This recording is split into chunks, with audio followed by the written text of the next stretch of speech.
Hey, what's happening, guys? Dan Darrow here with another Options and Play video update.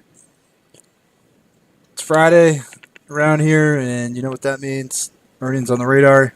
As we get towards the middle to the end of December, things on the earnings front are going to start to slow down a little bit. But, um, as you'll see in this video, and really is kind of like the case now through the beginning of January, it's like, yes, we might not have like 15, 20, 30 names reporting on a given night, but there still are a lot of big names that haven't reported yet, and still, like on any given day, at least like one to two, maybe like interesting or bigger names reporting. So, in terms of like the breadth, maybe not as busy, but also, sometimes that's good because it means you can just like focus on like one or two setups instead of being kind of overwhelmed with like 30, 40, or 50, right? So, getting things started Monday before the open, nothing really of interest. After the close Monday, a couple things. So, Chewy's, first off, 325. That's what's priced in on this.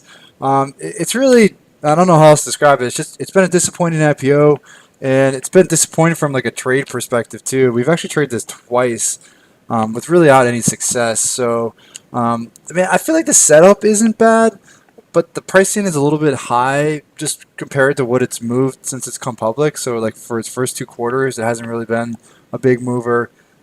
So I haven't had any success with it really, and options seem expensive, so probably going to avoid that one. Mongodb, kind of like a high flying software name. 14 points is what's priced in on this. And the action on software earnings still kind of stinks. I mean, they're really hard to get paid on. I mean, they seem to be turning in mostly solid numbers, but the action is mixed at best. I mean, seems like most of them are traded lower. So I like I watch this one, and sometimes it sets up well for swing trades. In terms of like earnings trades, I'm not a huge fan of it, so probably going to avoid it. But this might be one that like I keep an eye on like right after the print and see if it kind of sets up for like a fast trade. So keep an eye out for an update on that one.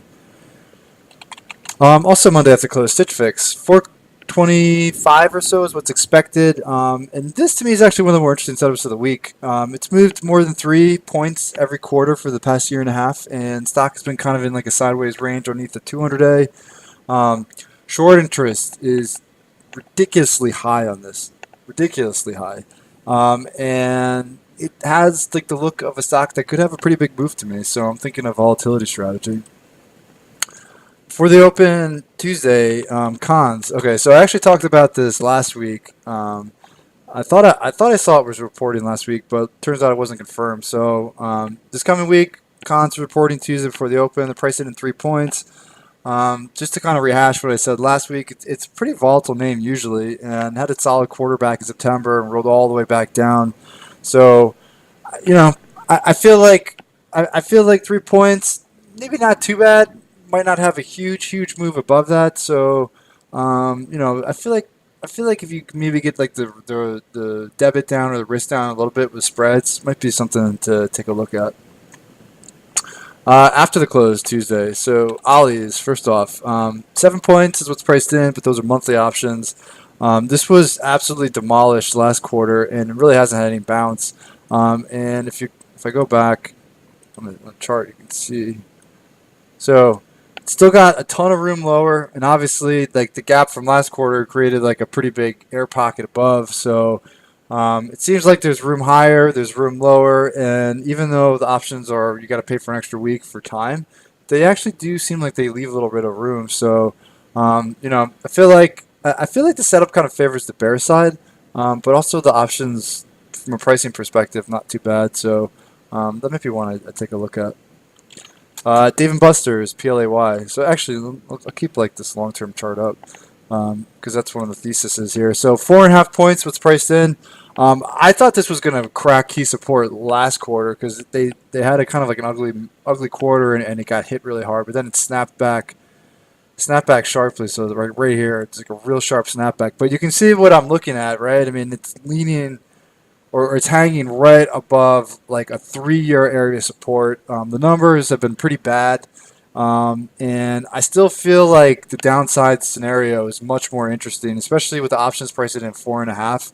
I mean, I feel like it's going to be tough to see that type of move on the upside, but if the numbers are bad and this has like a pent up breakdown, I mean, like this could be in like the low 30s. So um, definitely feel like the risk to reward seems to be like skewed more to the bear side on this one. Wednesday before the open, so it's actually kind of similar to Khan. So I thought this one, it looked like it was scheduled for this past week, but I guess I must have read the calendar wrong. But it's confirmed for this coming week on Wednesday before the open. And, I still think it's an interesting setup because options, not too bad. Going to be guiding the holiday quarter. It has a history of some big moves, and it's right above its 52-week low. So I'm thinking like a straddle or a strangle is the way to go with this. AEO, also Wednesday before the open. $1.50, that's what's priced in here.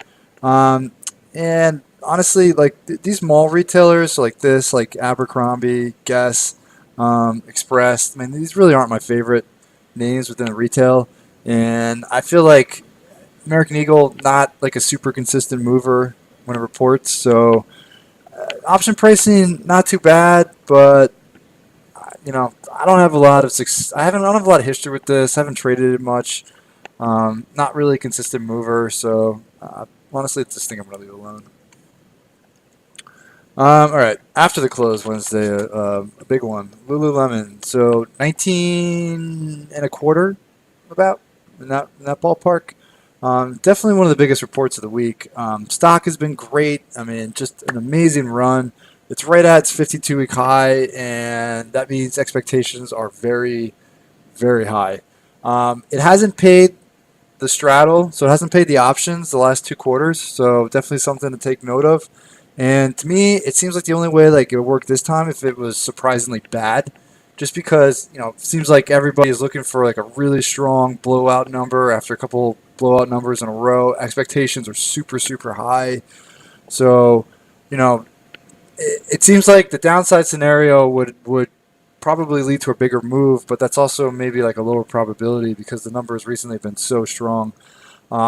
So me might wait until after the numbers come out because there has been some really nice opportunities for swing trades on this after the earnings. So like the month or 2 months after earnings, and especially if the implied volatility drops on some of like those longer term options, like a month to 2 months out, could be a nice opportunity. So that's probably gonna be my game plan for the open Thursday. Sienna, 3.25. That's what's priced in here. Volatility was a little bit lower last quarter, but it did still move 3 points. So that was on the smaller side actually. The stock has been acting weak, and it just doesn't really look compelling one way or the other.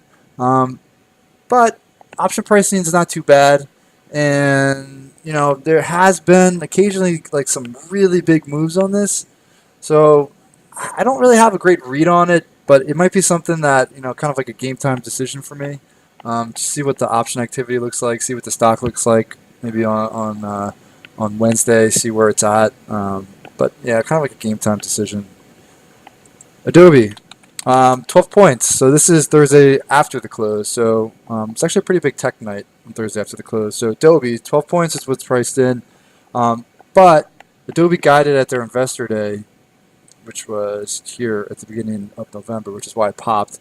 And this falls kind of into that same category as Salesforce, which also had its investor day not too long ago, right? And they had earnings just recently. So I like the chart, and the stock has been acting great, but expectations are high. And my my my rule is like I typically avoid stocks that guide early or companies that guide preliminary results early. So I'm only going to be watching this. I don't think I'm going to be involved. Broadcom, 17 points was what's priced in here, and this is a big chip report. It wasn't much of a mover last quarter, but it's had a really nice run since the beginning of November, and it's just underneath its 52-week high, which you can see right here. So over like the last 2 weeks, the semis haven't been seeing those huge swings on earnings like you were seeing maybe in October and early November.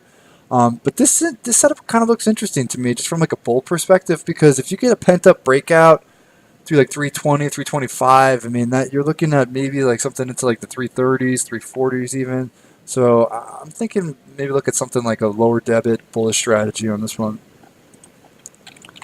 Oracle, another big tech name. 2.5 is what's priced in here. It had a nice move in June, right? But the other two reports this year were kind of like non-events. The options, not terrible from a pricing perspective, but the action around earnings this year has just been like really inconsistent. Right at the 200-day, which you can see is like really important, at least this year. Um, so it's going to be like a critical print in the sense that it's basically at like a monster area of support, and if it loses this, it could kind of get ugly pretty quick. Software earnings have been kind of tough, right? But Oracle, certainly not like a high priced, high momentum software stock like some of those other ones. So I guess this kind of falls into like the category with like Sienna, where it's going to be kind of like a game time decision. See how the week goes. See how like the first 4 days of the week go, and then maybe I'll do something with Oracle. I'm kind of on the fence with it. Also Thursday after close, Costco, big retail report. 11.25. That's what's priced in here. Just been a fantastic retail name all year. I mean, just had an incredible year. But the thing with Costco is that they give monthly comps and monthly sales numbers, and that kind of takes some of the volatility out of earnings. So, like the last like really sizable move it had on earnings was in March, and actually that was only like 12 points. So it doesn't really have consistent big moves on earnings because of those monthly comps, and options pricing in like 11 and a quarter seems kind of high to me. So I mean, from like a technical, maybe like swing trade perspective, I feel like it might be due for a bounce because it's at the bottom of like the yearly uptrend. Earnings wise, like I don't like it necessarily from like an earnings trade perspective, but from like maybe like a swing perspective, like if it can get like a bounce off the bottom of like this yearly uptrend, like right underneath the 50-day, could make like a run back to its 52-week high. So maybe I'll look at like something like longer term, some sort of longer term bullish strategy, maybe like calendar spreads or even like flies or something. Maybe to get like the near term implied volatility down in favor of like maybe like a midterm swing, something along those lines. All right, and that's it because Friday before the open, there's actually not a single company scheduled to report. So you can see what I mean.